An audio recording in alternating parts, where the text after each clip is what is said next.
Morning students, today we are going to do the poem An Elementary School Classroom in a Slum by Stephen Spender. Now, do you all know what are slum areas? Slum areas you must have seen in many cities. You must have seen like where there are narrow lanes, cramped holes.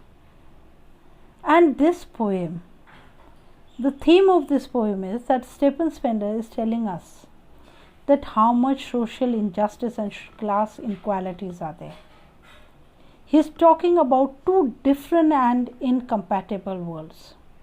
One is the world of the rich and the civilized. That has nothing to do with the world of narrow lanes and cramped houses. Means these people, they just don't care about these people who live down in the slums. He has presented a true picture of the life of the school children living in the slums. And this is of Trinolis Valley of Austrian Alpine province. The children there are in very miserable condition due to their poverty and illiteracy.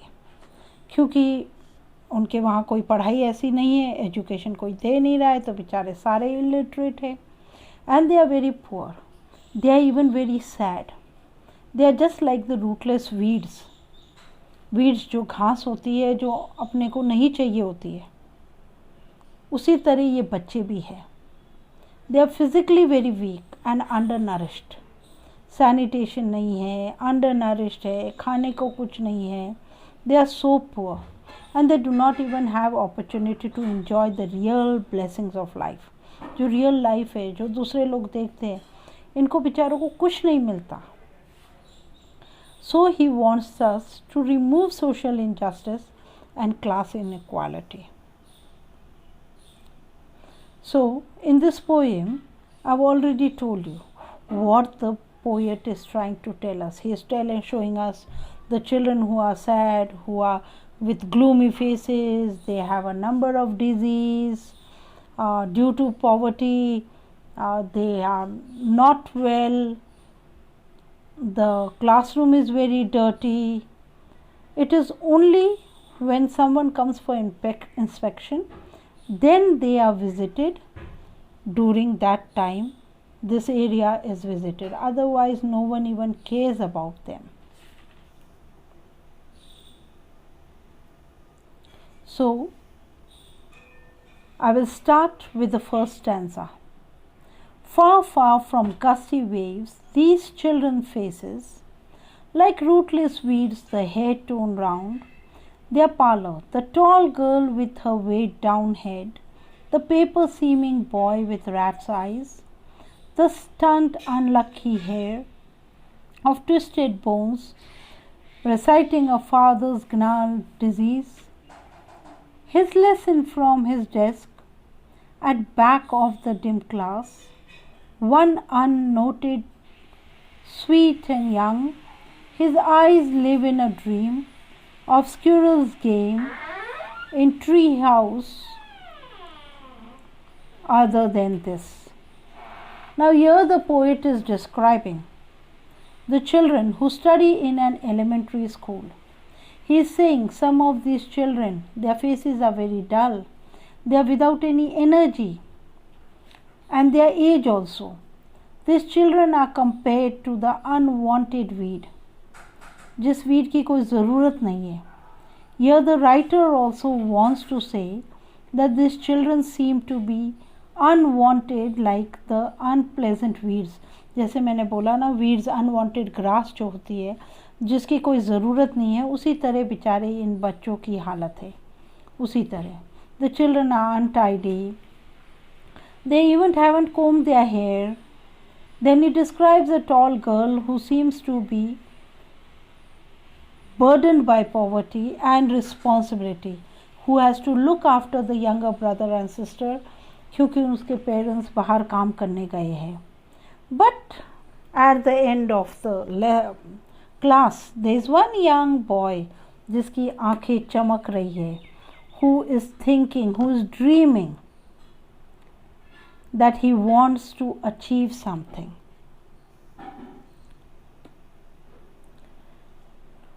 Now you have already seen I have written down the meanings of these and also the literary device that has been used in this passage. The literary device used is simile, metaphor and repetition. Simile is where the children are compared to the rootless weed. Metaphor is where the child is compared to a paper, he is as thin like the paper, and repetition is use of far to stress on the distance. Then the next para.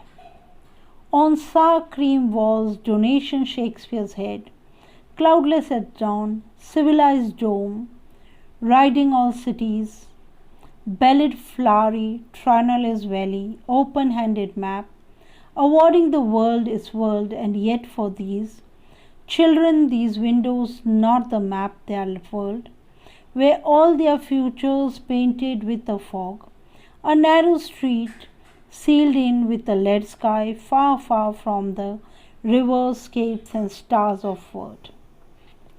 Now here the poet is describing the walls of the school. They are cream in color. They are painted recently, means they have not been painted recently. सब धब्बे दिख रहे हैं. The walls are covered with different charts and images. From them, one is a picture of Shakespeare. It is his bust, means his bed, which looks like the rising sun of the horizon.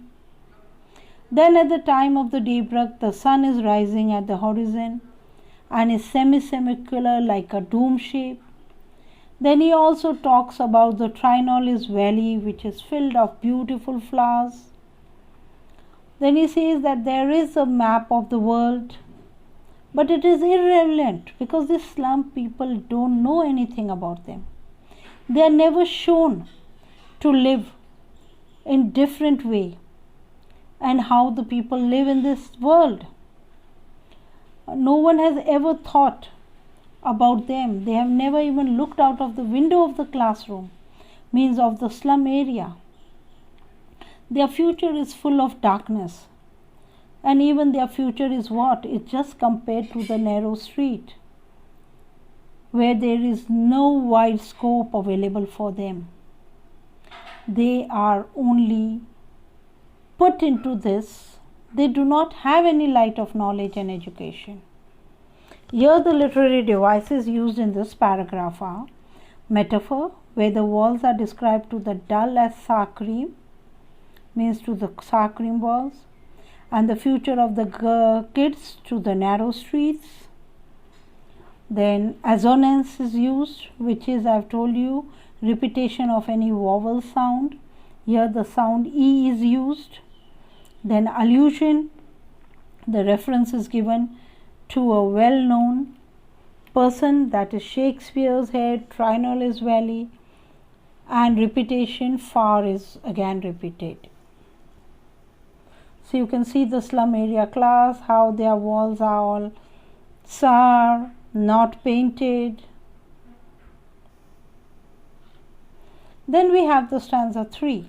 Surely Shakespeare is wicked, the map a bad example, with ships and sun and love, tempting them to steal. For lives that slyly turn in their cramped holes, from fog to endless night, or their slag heap, these children wear skins peeped through by bones and spectacles of steel, with mended glass like bottle bits on stones. All of their time and space are foggy slum, so blot their maps with slums as big as dome. Now here the poet is further telling us how the children are living in the slum area, how they are facing so many hardships. उनको इतनी दिक्कतों का सामना करना पड़ रहा है, एक तो उनकी पॉवर्टी के लिए और एक क्योंकि वो लोग स्लम एरिया में रह रहे हैं. They feel every person is the enemy. उनको ऐसा लग रहा है जैसे सब उनके दुश्मन है, because no one cares for them. उनके लिए तो शेक्सपियर भी एक ईवल मैन है. एंड मैप जो वर्ल्ड मैप उनके क्लास में लगा हुआ है, that is also good for nothing. They have never, because they are not liked or loved by anyone. They are never liked. कोई उनको प्यार नहीं करता, कोई उनको like नहीं करता. Therefore they hate almost all their desire of being loved by others. और इसीलिए वो सबको hate करते हैं, and that forces them to steal. और इसीलिए वो लोग चोरी करना सीखते हैं. They live in small homes and they have started adjusting to it. और छोटे छोटे घरों में रह के बेचारे एडजस्ट कर रहे हैं. Their life is going towards an endless night. मतलब एक नाइट जो है वो एंडलेस है, उनके लिए कभी भी ख़त्म होने वाली नहीं है. उनके लिए अंधेरा ही अंधेरा है. मीन्स वो रात कभी ख़त्म होगी नहीं, और उनके दिलों में या उनके जीवन में कभी भी नया सवेरा नहीं आएगा. Means there will be no rising sun, because their skin is like the thin layer of cloth, and their bones beneath are visible, which are made of steel. They are cheap and very uncomfortable. Even the lenses of their spectacles, वो भी repaired नहीं है. बेचारे एक तरफ है ना, they have put a thread or something, or with one only they are going on. The poet explains that these kids have to face too many hardships. And as they are getting bigger in the sense, it is destroying the future of these children. उनका future पूरा destroy हो रहा है. फिर भी they cannot escape from here and go away out, and no one is there to help them due to social injustice and class disparity. Literary devices used in this paragraph are metaphor.